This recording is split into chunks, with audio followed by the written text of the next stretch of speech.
করতে হলে চাপিয়ে না দিয়ে গণতান্ত্রিক প্রক্রিয়ার মাধ্যমে আপনার দাবি আদায় করতে হবে।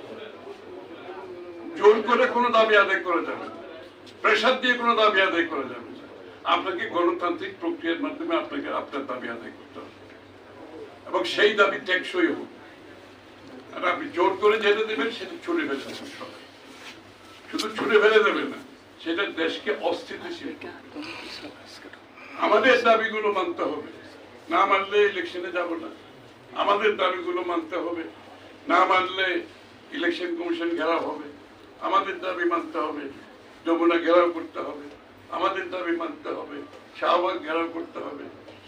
মানুষের বাড়িতে বাড়িতে আক্রমণ হবে, পত্রিকার অফিসে আক্রমণ হবে, ব্যবসা প্রতিষ্ঠানে আক্রমণ হবে।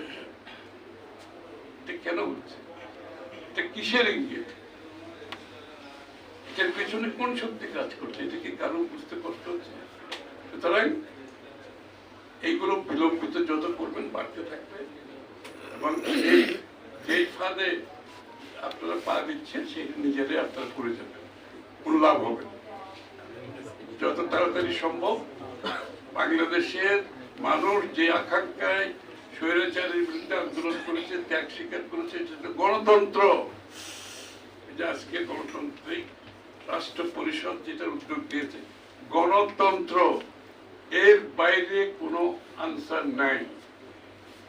এর বিপরীতে যদি আপনারা দাঁড়ান তাহলে আমরা যে প্রথমে আমি বলেছি, যাদের সমর্থনে সরকার প্রতিষ্ঠা হয়েছে, যাদের সমর্থনে আমরা একটি গণতান্ত্রিক উত্তরণ দেখতে চেয়েছি সরকারের কাছ থেকে, সেই সমর্থন এটা তো ব্ল্যাঙ্ক চেক না, এটা ব্ল্যাঙ্ক চেক না, সেই সমর্থন কিন্তু থাকবে।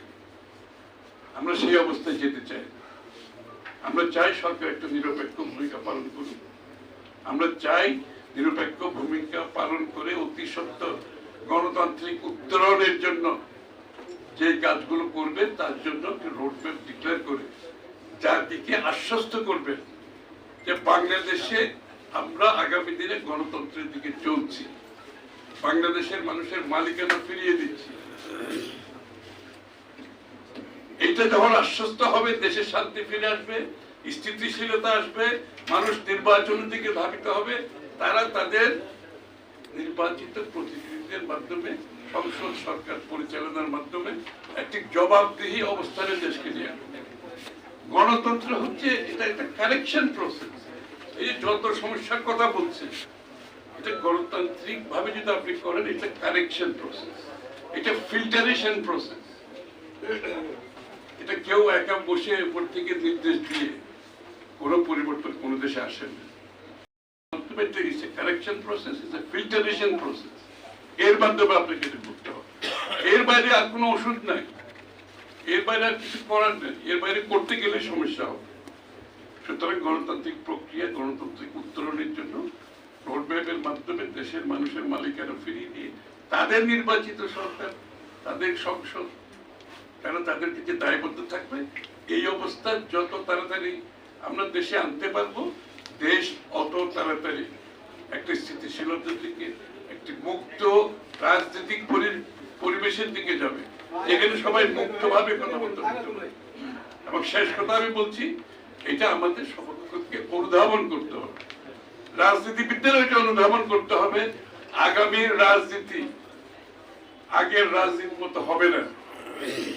আগামীর রাজনীতিটা সত্যিকার অর্থে পরিবর্তনশীল, মানুষের আকাঙ্ক্ষা পূরণের রাজনীতি করতে হবে।